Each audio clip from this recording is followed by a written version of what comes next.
A Pevida Notre Dame Intermédica é operadora de plano de saúde com a maior rede própria de atendimento do Brasil. Só no Amazonas, são 20 unidades para cuidar com carinho da nossa gente. É saúde de qualidade mais perto de você.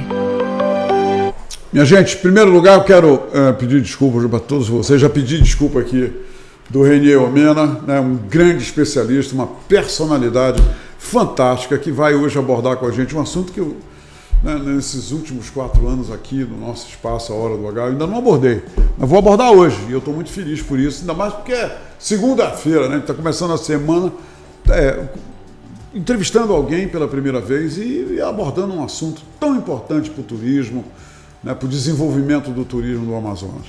Mas antes de mais nada eu quero pedir desculpas porque a gente está com esse atrasinho devido eu ter caído na armadilha do trânsito de Manaus. Inesperadamente aconteceu. Quem puder evitar Rodrigo Otávio nesse momento pode evitar, viu? Porque o negócio tá blá blá. Mas vamos ao nosso programa, que isso que interessa. Eu vou conversar com o Renier Omena Júnior. O Renier, ele é biólogo, né? ele é mestre em turismo e também um grande especialista em observação de pássaros. Antes de começar essa história, todas as histórias que ele vai ter que contar para vocês, né, ele vai abordar a importância dessa atividade, a observação de pássaros. Eu vou dizer uma coisa para vocês. Nos Estados Unidos, vocês estão vendo esse livro aqui? Esse livro eu tenho há muitos anos. Esse livro aqui eu comprei na década de 80, lá nos Estados Unidos. O título desse livro aqui é Pássaros, onde a vida deles, né, o comportamento deles e o mundo deles. É o título desse livro. Muito bem. Nessa época, aqui no Brasil, não tinha um livro publicado sobre pássaros. Eu encontrei muitos desses livros nos Estados Unidos. Existe uma sociedade chamada Audubon Society, nos Estados Unidos e na Europa, que reúne grupos imensos de observadores de pássaros que viajam o mundo inteiro observando pássaros. A outra coisa que eu tenho que dizer para vocês, o dia 2 de novembro, nos Estados Unidos, em alguns estados, é feriado. Feriado no estado. Sabe para quê, gente? Para observar pássaros. E é uma das atividades, é uma das 3 atividades nos Estados Unidos que mais cresce no setor de turismo. Cada vez mais pessoas que passam a observar pássaros e tudo mais. E são turistas, detalhe, hein? São turistas de grande poder aquisitivo, porque é preciso equipamentos, né, de grande valor para observar os pássaros. É preciso paciência, mas o Renier vai contar, porque o especialista aqui é ele. Eu estou contando para vocês como é que né, no trade a importância da observação de pássaros. Agora, uma coisa eu digo para vocês, só a partir dos anos, depois de 2010, é que a coisa começou a pegar aqui em Manaus e esporadicamente os grupos começaram a vir para cá. E agora vamos saber como é que está essa situação com o Renier. Renier, eu espero não ter dito nada que você discorde, ok? Porque eu falei da minha experiência com pássaros. Seja muito bem-vindo. Como é bom te receber aqui. Muito obrigado pela recepção. Eu só queria fazer um adendo aqui. A minha formação é sou biólogo e eu fiz um mestrado em gestão de áreas protegidas na Amazônia. Muito bom. E aí a minha dissertação foi observação de aves em áreas protegidas, né? Foi focada nessa questão do turismo. O que você falou é verdade, né? Então, essa atividade hoje ela é desenvolvida no Brasil inteiro, não é só no Amazonas. No Amazonas, a partir dessa data, 2010, 2014 com a Copa, então nós passamos a receber muitos brasileiros também. Então isso é recente, né? Essa atividade é recente na 2010, 2014 com a Copa. Então, assim, eu me considero um dos pioneiros aqui, né? Não, você é.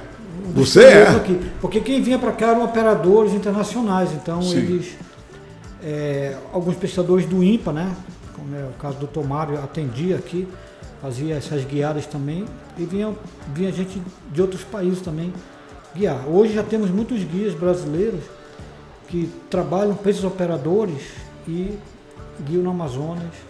E nós temos muitos guias brasileiros aqui atuando, atendendo brasileiros. Mas nós temos guias locais que têm boas noções de ornitologia? Bom, locais, eu quero falar quando nós falamos em guia, nós precisamos distinguir 2 coisas. Okay. Normalmente, os observadores de pássaros que conduzem excursões para pássaros, uma boa parte deles são biólogos. Sim. Não necessariamente eles têm a formação de guia, né? Eles têm o conhecimento da biologia, da vida selvagem, que é o que esses turistas procuram, né? Mas o curso de ornitologia, eu acredito que não é oferecido para aquela grade dos guias formado pelo Ministério do Turismo. Então, ali é o guia, vamos dizer assim, guia nacional, guia regional, mas muitos deles não têm essa. Tu estás dizendo que eles já vêm com o guia no grupo, eles já trazem. Antes eles traziam.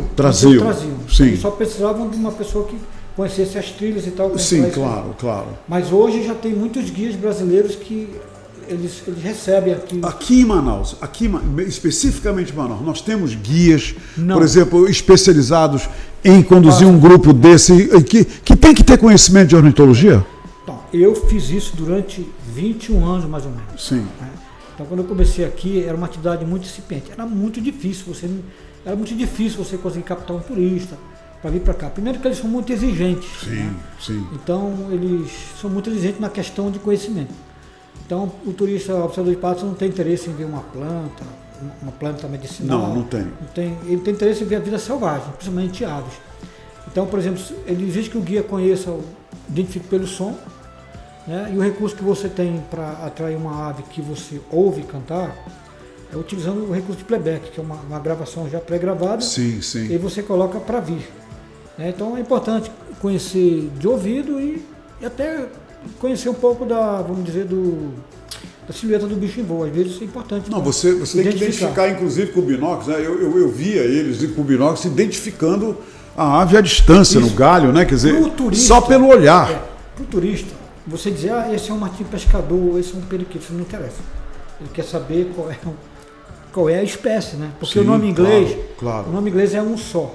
Então, por exemplo, aqueles periquitos que tem ali naquela avenida. Na Efigênio Salles. Isso.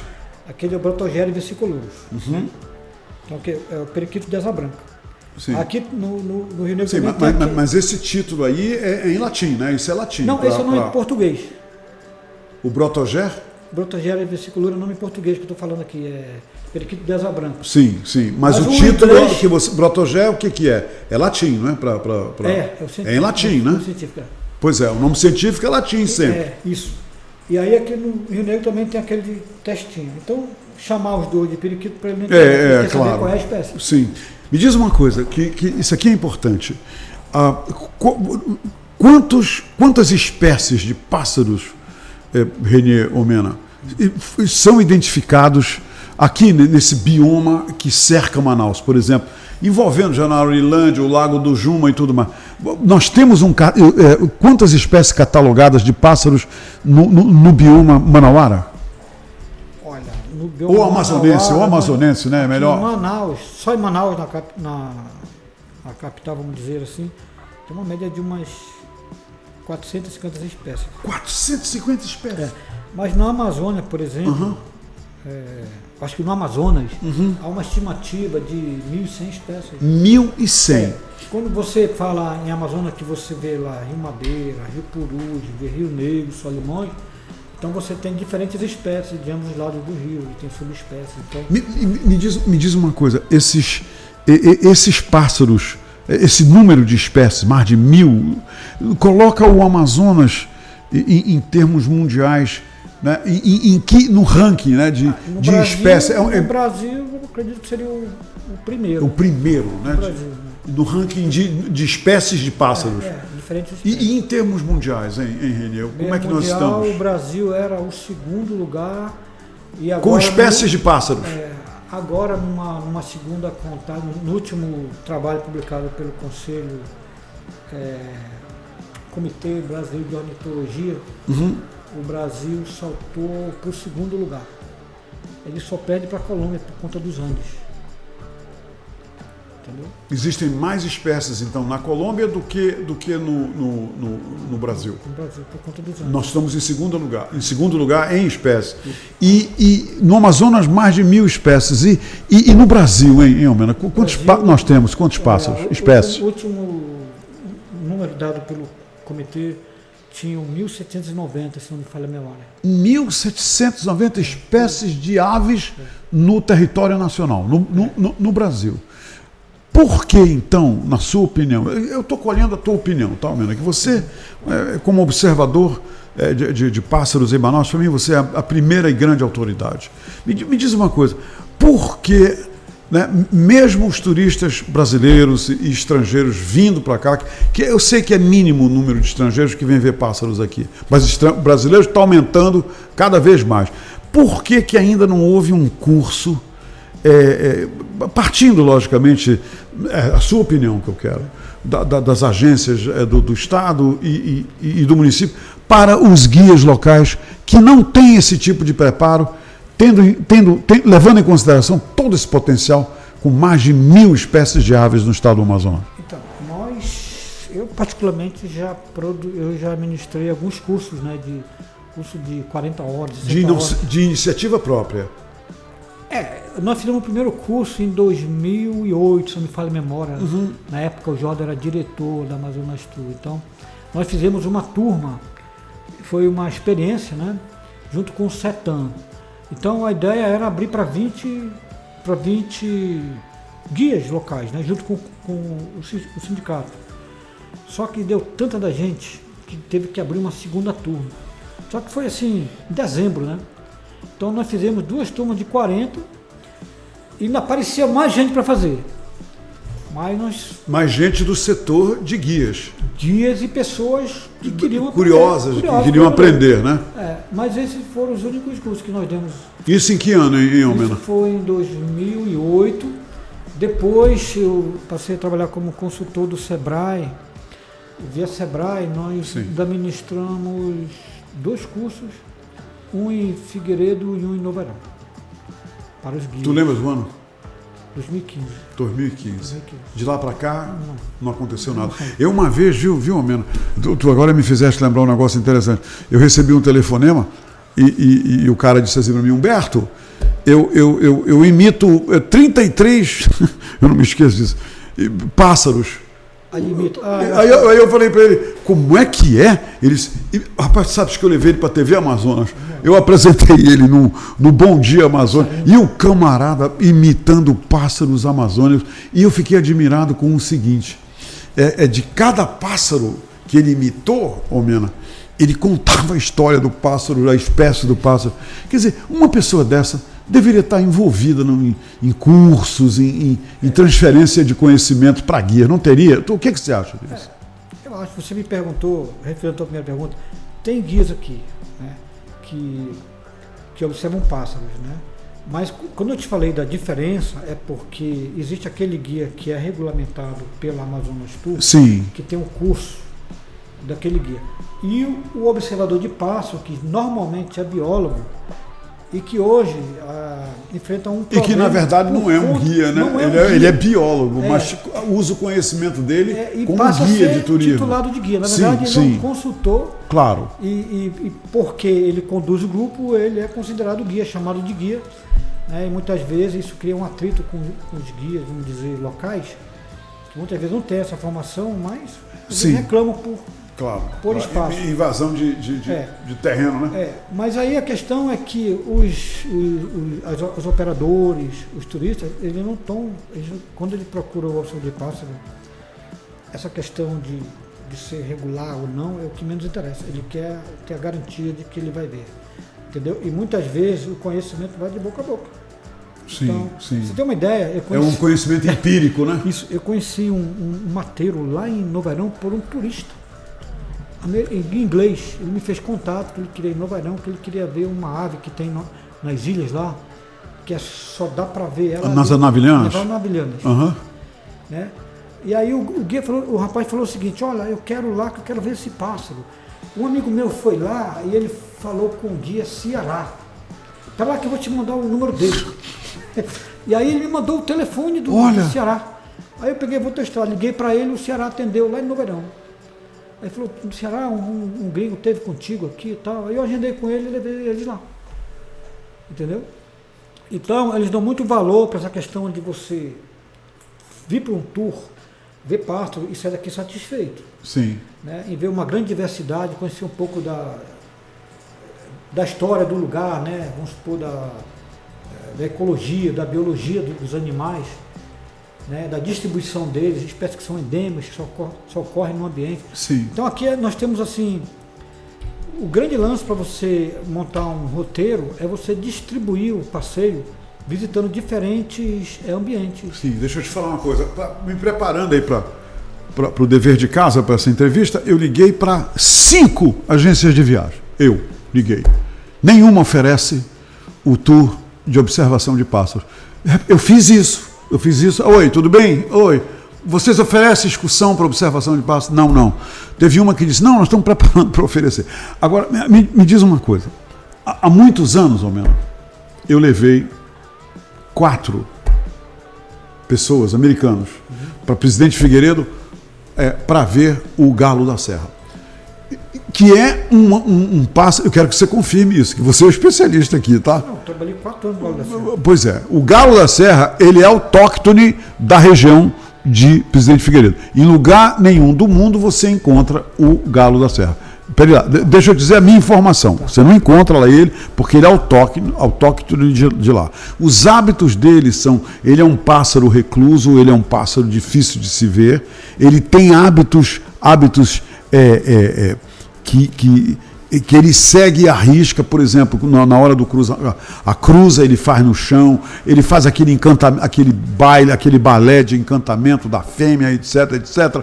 Aí eu levei o turista, levado por um guia lá de Figueiredo, porque ele sabia onde o galo da serra estava, e na época que eles estavam cruzando, e eu testemunhei o balé dele, a cruza, tudo mais. Me diz uma coisa, os turistas saíram encantados. Isso é oferecido para os brasileiros que vêm aí? Todos os guias lá, inclusive eu trabalhei com... Lá em Figueiredo, Presidente Figueiredo. Eu trabalhei em Figueiredo, trabalhei no Ipaã, né, trabalhei em Figueiredo também, então na minha graduação eu trabalhei com galo da serra. Tu trabalhaste com galo da serra? O período reprodutivo pássaro dele... lindo, né? O período reprodutivo dele está definido numa publicação e eles têm acesso à publicação. Então o galo da serra ele ocorre em todo o extremo norte do Brasil. Sim. Pará, Roraima, olha só, Venezuela, Suriname, Guiana. Naquela mesma cor, aquela cor laranja, tudo. Ele não muda aquela cor. Ele ocorre até 1.600 metros de altitude. Acima dele tem o outro galo da serra que ocorre nos Andes, que é o Rupícola peruvianus. Mas na nossa área ele só é visto em Presidente Figueiredo, não é? Ou é visto em outras áreas? Que eu nunca ouvi falar. Próximo de Manaus, só em Figueiredo. Só em Figueiredo, em Presidente Figueiredo. Roraima, né? Sim. E provavelmente deve ocorrer também na Serra do Aracá. Talvez ocorra lá. Uma pescadora, Arminda, me mostrou um desenho rupestre, onde tinha uma ave que tinha um topete, assim, né? Ela falou, isso que sugere ser o galo da serra. Alguém desenhou na rocha lá. Então, talvez ocorra lá. Olha, Arminda, eu me lembro da Arminda. Olha, eu conheci a Arminda. Então, ele ocorre acima de 100 metros de altitude até 1.600 metros.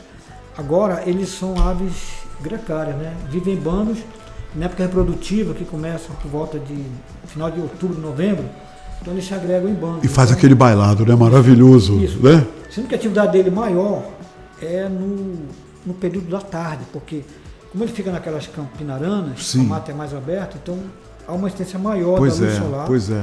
E essa iluminação incide a plumagem dele.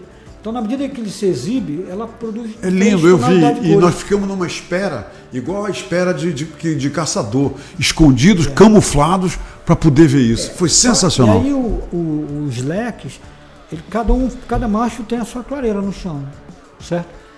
Então, durante o período produtivo é muito tenso. Qual é o mês da reprodução dele? Eu não me lembro. Novembro, né? É fim do ano, né? No final de outubro, novembro, sim, eles estão direto lá.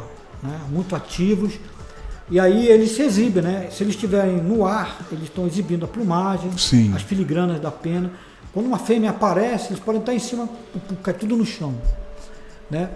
E aí ele começa a fazer vamos dizer, a dançar, né?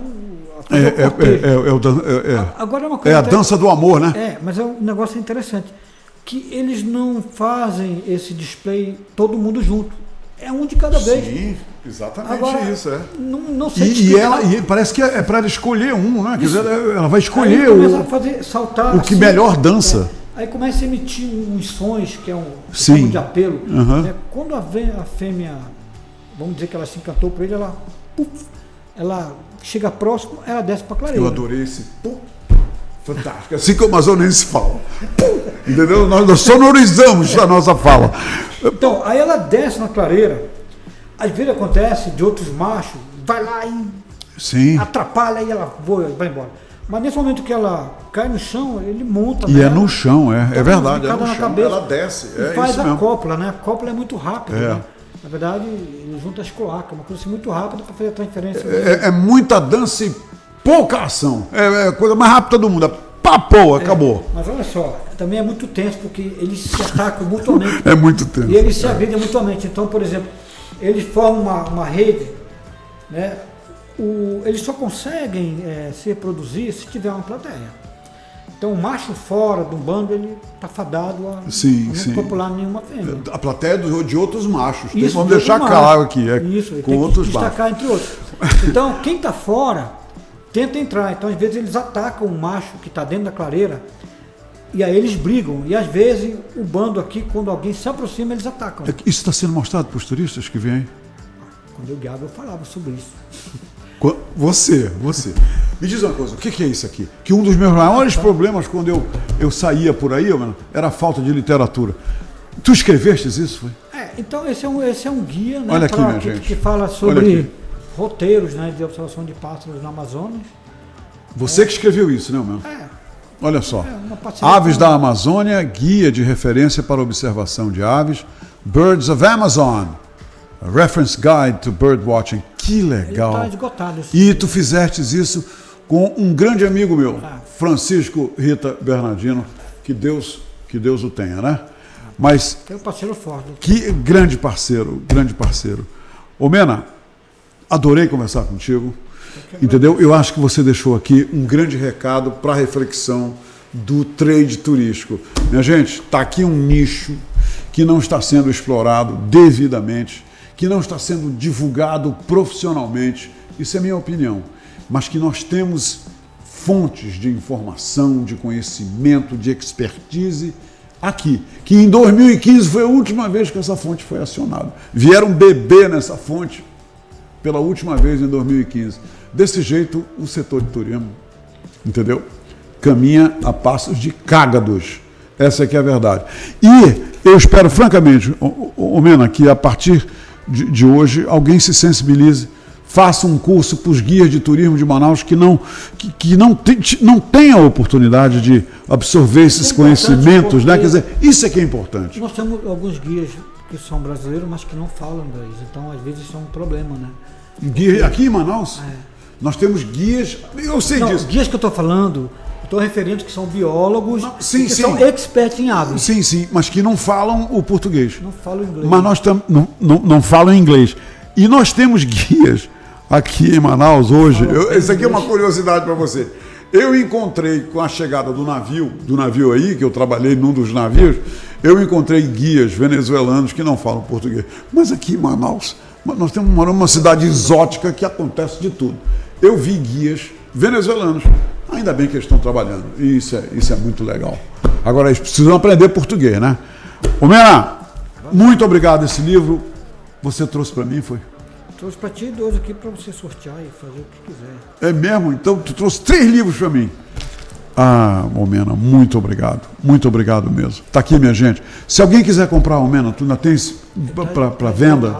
Está esgotado. Está esgotado. Esse aqui é o meu, tá? Esse aqui é o meu, não vou vender. Esse aqui é o meu. Mena, muito obrigado. Que bacana que você veio aqui. Estou muito orgulhoso do teu trabalho e eu espero, francamente, que você seja mais acionado para repassar para os profissionais do turismo locais os teus conhecimentos, a tua expertise. Está aqui um nicho do turismo manauara que precisa, você concorda? Ser desenvolvido. Mais de 1.000 espécies de pássaros, quantas são? 1.100 mais ou menos. Mais de 1.100 espécies de pássaros aqui no bioma manauara. E os turistas não estão vindo para ver isso. Mena, muito obrigado. Eu te agradeço, cara. Que bacana que você veio. Que bacana mesmo. Essa nossa entrevista custou, mas saiu, né? Mas saiu, né? Obrigado, Mena. Eu que agradeço, tá bom? Parabéns, meu irmão. Parabéns. Gente, por hoje é só. Amanhã a gente volta. Apvida Notre Dame Intermédica é operadora de plano de saúde com a maior rede própria de atendimento do Brasil. Só no Amazonas, são 20 unidades para cuidar com carinho da nossa gente. É saúde de qualidade mais perto de você.